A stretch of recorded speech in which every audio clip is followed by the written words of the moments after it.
This is a photo uploaded by Jorge A. Alvera of a sailboat with Hawaii's diamond head in the background that has been burned by the sun. Jorge sent me a copy of the photo with the comment, "I've asked people to see if they could fix it, and some have done a good job, but not for the whole picture. If they fix the sky, the water is somewhat off, or the background." Jorge had seen some of my edit work in Affinity and realised I also had an affinity for sea scenes. He asked if I made a tutorial on how to work it out. He said, "The name of that boat is ANUENUE, rainbow in Hawaiian, and we were coming to cross the finish line during the Transpac race in 1969. The race goes from San Pedro in California to Honolulu. I race every off year. The skipper was my father-in-law, Stu Milligan, and I am one of the crew." Clearly, this is a picture of personal value, probably scanned from a print that has been exposed to strong UV, often seen in the Pacific, California and the tropics. The sentimental value certainly made it worth a try to improve it, but it is quite a challenge. So let's get started. We'll start by renaming this background layer Original.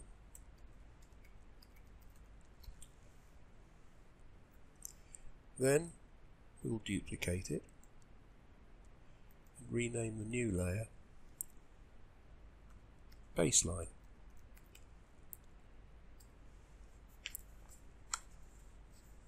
Now, nearly every maritime image needs straightening, especially if there is a clear horizon. Even half a degree of slant sticks out like a sore thumb. So let's take the crop tool, click on Straighten on the top context menu, and draw a line along the bottom of the cliff, and then click Apply. We've now got some clear pixels showing around the edge of this image, so a quick way of getting rid of those is to pop into the Develop persona, select the Lens panel, go down to Scale, and using the middle wheel of your mouse, just close it up slowly until those pixels disappear. Then click Develop. Job done. Next, we apply a haze removal filter. This is very powerful. In this case, we have to take the strength all the way to the top, and it benefits from reducing exposure correction a little. So we then click Apply. Now, if, as I suspect, this image has been sitting in a photo frame for years, it is not surprising that it is rather noisy. And there are specks of dirt too. So let's tackle the noise first by adding a live denoise filter. Make sure that we have the denoise thing selected. And take the luminance denoise as far as we can. Still looks as though it could take a bit more, so we can click on the extreme button and go a bit further, and it's very quickly we see that we start to lose resolution, so that's about as much as we dare take that. Now we can use the healing brush with the hardness set to 0 and the flow and the opacity set to 100%. Now remember that when you're doing this, you find the speck of dirt like that, and you use Alt-click to set the source. And we now need to change to the layer itself, not the filter. And we click on it. And we go looking for other specks of dirt.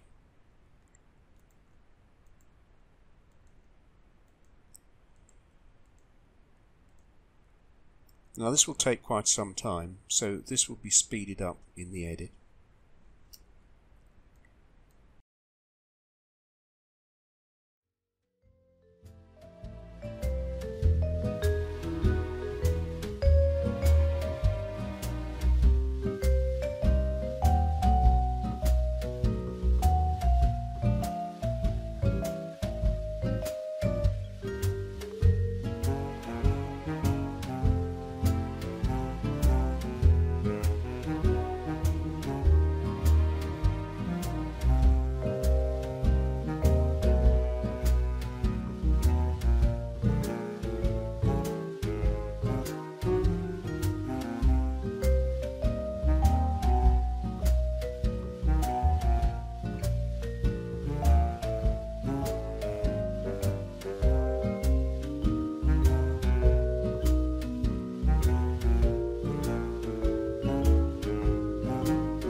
I think that's about as far as we can go.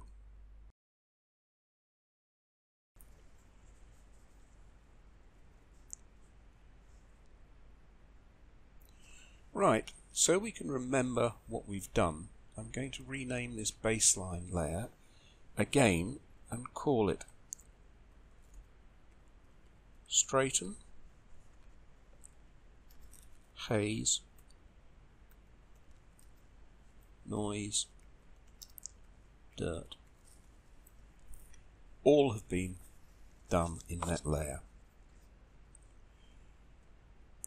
The penultimate stage of phase 1 is a levels adjustment. We do that by adding a new levels adjustment layer. Takes a little time to analyze. There's not a lot we can do with the black level and the white level, but cutting the gamma by a bit seems to help enormously.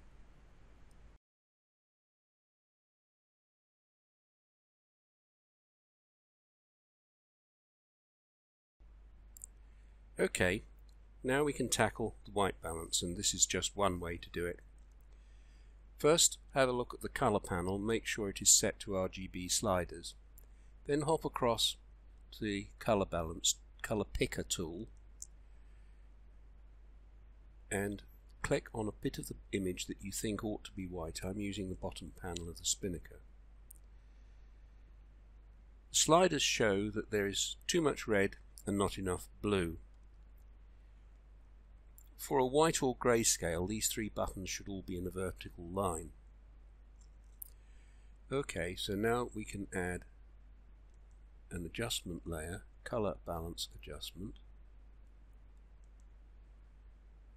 Wind back the red and increase the blue. And check again. It's looking a lot better. We can see that there's still a need for further adjustment. So the only thing we can do at this stage is to duplicate that color balance adjustment. And we'll check the color balance once more. That's getting better, but it would tend to indicate that we should try again. But common sense and just looking at the image suggests that this would make it far too blue. Therefore, we'll stop there. Looking at the result, although it's not perfect, the sea is blue, the sky looks reasonably true, the shoreline is developing a bit of a blue cast, but we'll deal with that later. One thing that worried me was the white line at the base of the cliff. I went back to the original and checked that it also shows the line, so I concluded that this must be the surf along the base of Diamond Head, so it should be there. It's not a bit of fringing, which is what I feared. Now, a good way to test where we've got to at this point is to switch off all the layers except the base one and then bring them back in one at a time, and we can see the changes that we've achieved so far. That's not too bad.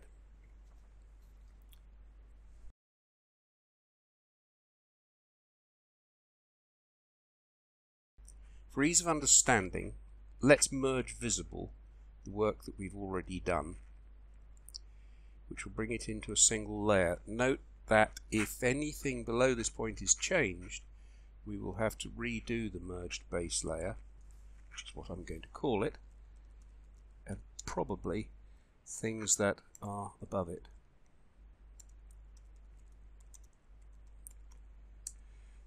Right. Now we can have a go at sharpening the water and the spray. And I'm just going to go in and have a look at the spray. We'll do that using tone mapping. So we'll duplicate the merged base layer and we'll call this new layer tone mapped.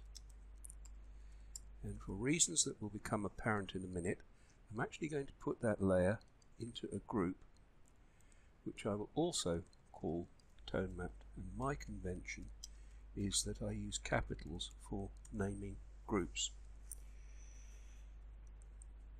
So we select the tone map layer within the group and put it into the tone mapping persona. And you can see that it's showing that spray area. Now we're not going to do any HDR, so we don't need any tone compression.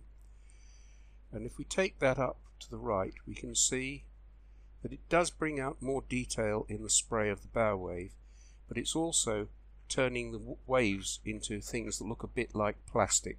So that is probably about as much as I dare do on that. So we'll stop there, I think, maybe just a little bit less, and apply that.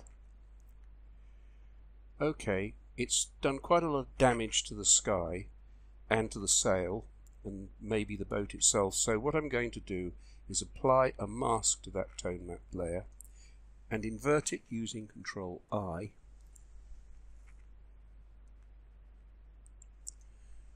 Control I, why didn't that happen? Has now. And I'm going to bring back the tone mapped image by using a white brush on the mask.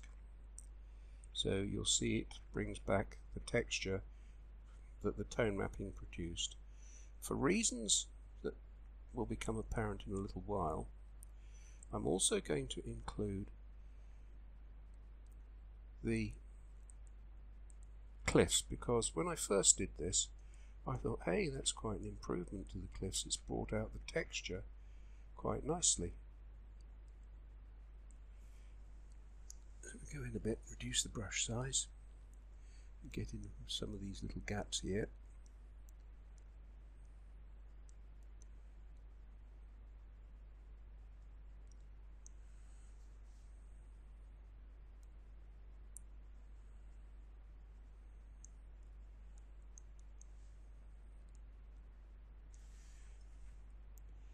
Right, that looks quite good.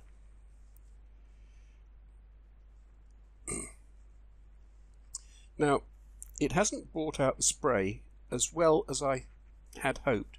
So what I'm going to do is I'm going to show you an entirely different photograph where this tone mapping technique has been used to bring out the detail in spray. And you can see that on a modern photograph it is a very, very effective way of dealing with it. So let's get back to our project. I'm not too happy with the colour, so I'm going to select the whole of the layer within the tone mapped group, and I'm going to apply an HSL adjustment, and I'm going to just move that to the right gradually to, that's a bit much.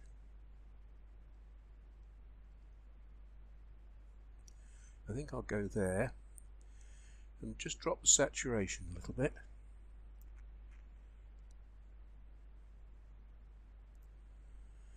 I think that's not too bad.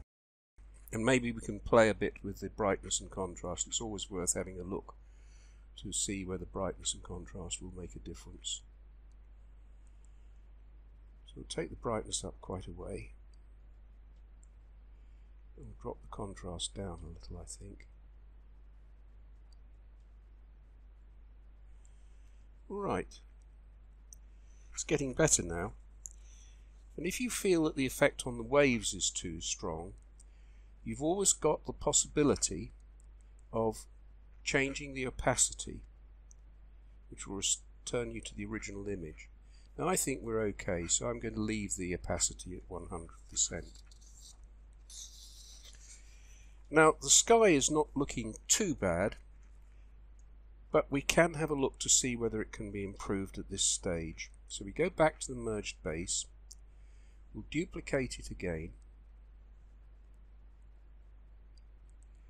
and we'll call this new layer Sky and Boat.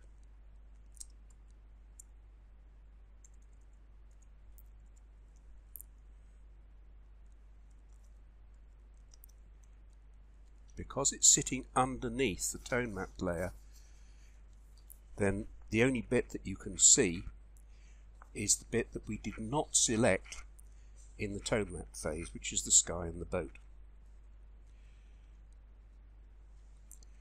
Okay.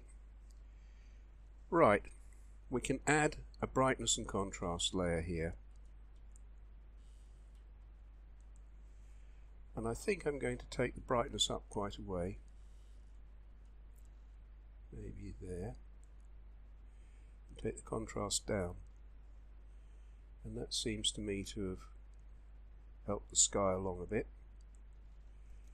Not looking too bad. Because we've done this within a group, it's always possible to come back and make changes. But I'm going to settle for that for the time being. On an earlier attempt at making this segment of the video, I discovered that with the screen capture software running as well as Affinity, I ran out of capacity on my poor little laptop.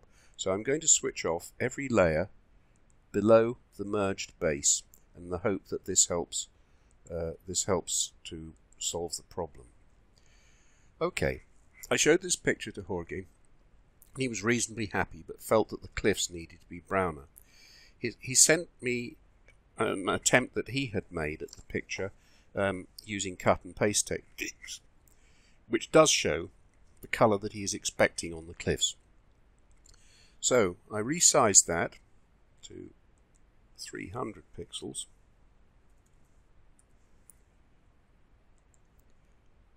Made a copy, returned to the project picture, selected the top layer so that this got pasted in above the top layer, and there we are. We can see the clear difference that's needed. Right, so we're now going to need a new duplicate of the merged base, which we will call cliffs only.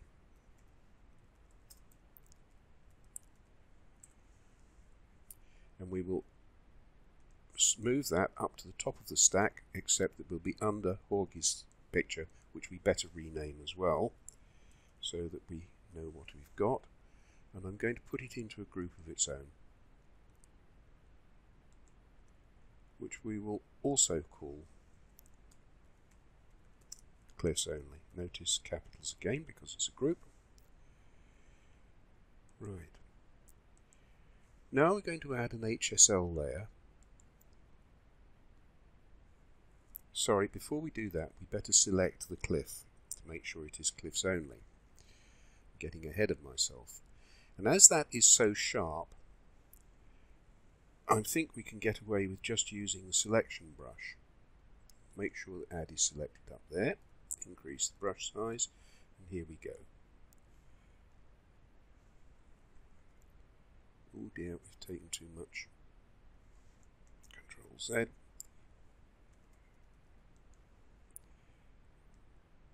That's better.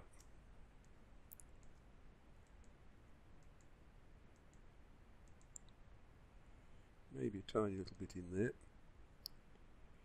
We don't really want that bit below the cliff, so I'm going to take that out. Like that. Come in here, see what happens when we do this. So I've got to switch back to add. That's worked quite well.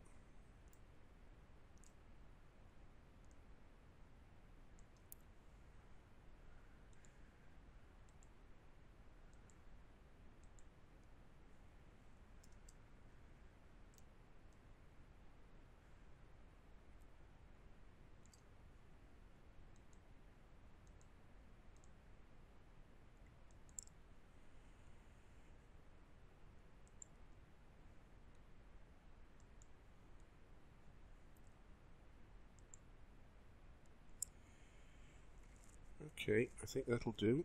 Let's have a look at it overall. Control Z. That's fine. So, now we can add an HSL layer and start adjusting.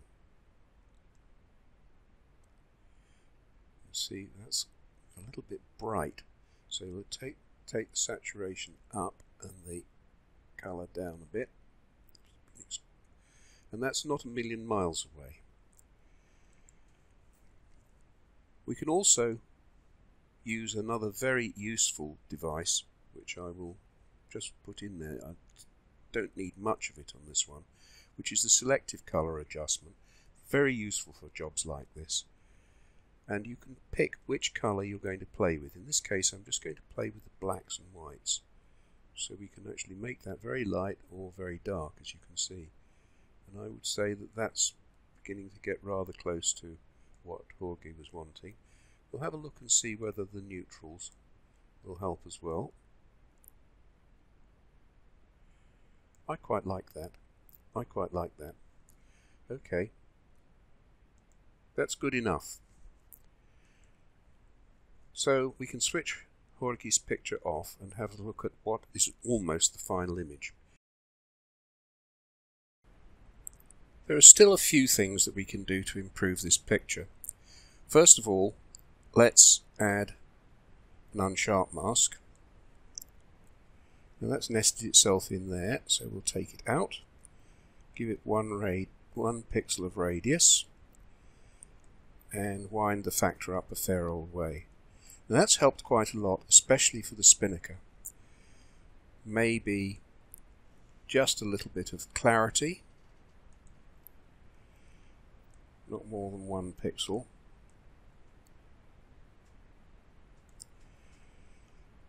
And unnest that too. And there's a pretty good view of the picture, but if you go in close, you'll realize that this image was taken from a very low resolution print, and the skyline has become a bit blocky and a bit fringed. So what I'm going to do with that is I'm going to first of all resize the document so that it's suitable for printing by increasing the DPI to 300. Now that will have helped a bit, especially with the fringing. And now what we can do is go back in and to the cliffs, select the cliffs layer, reselect the cliffs again. We're only interested though in getting the skyline, so we can just come down there.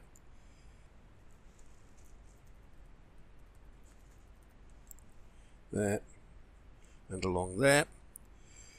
And we'll just add a little feather on that of 2 pixels. And I think you'll find that if we do Control D to deselect, I think you'll find that's improved the situation quite a lot, and it seems to have removed most of the fringing as well. So,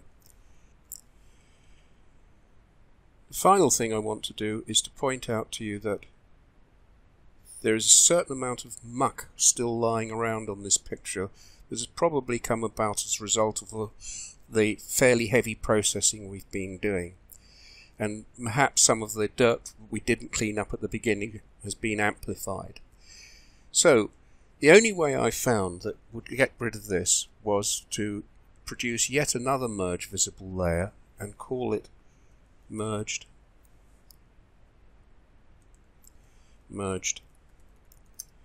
smudge. And then take the smudge tool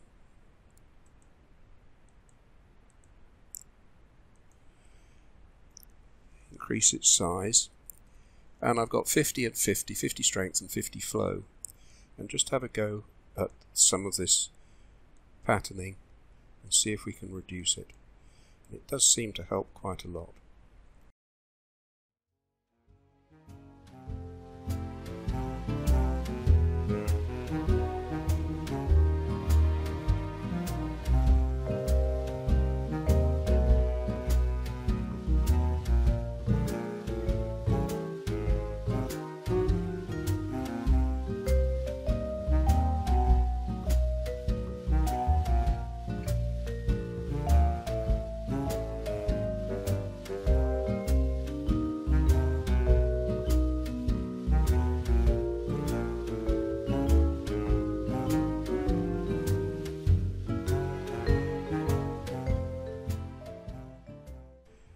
Okay, I think that'll probably do the job now, so we'll zoom out and we'll call it a day at that, apart from adding one very final layer, which would be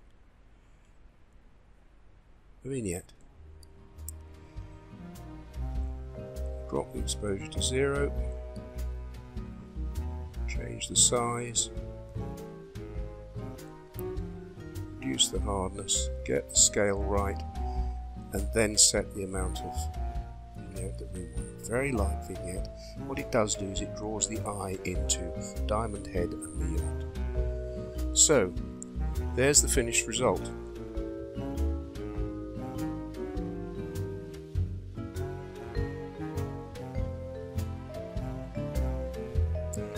All that remains is to compare the two results from where we started. That's where we started, and that's where we've ended up. Hope you've enjoyed it, and Jorge, thank you very much for letting me use a picture of your beautiful boat in a beautiful place.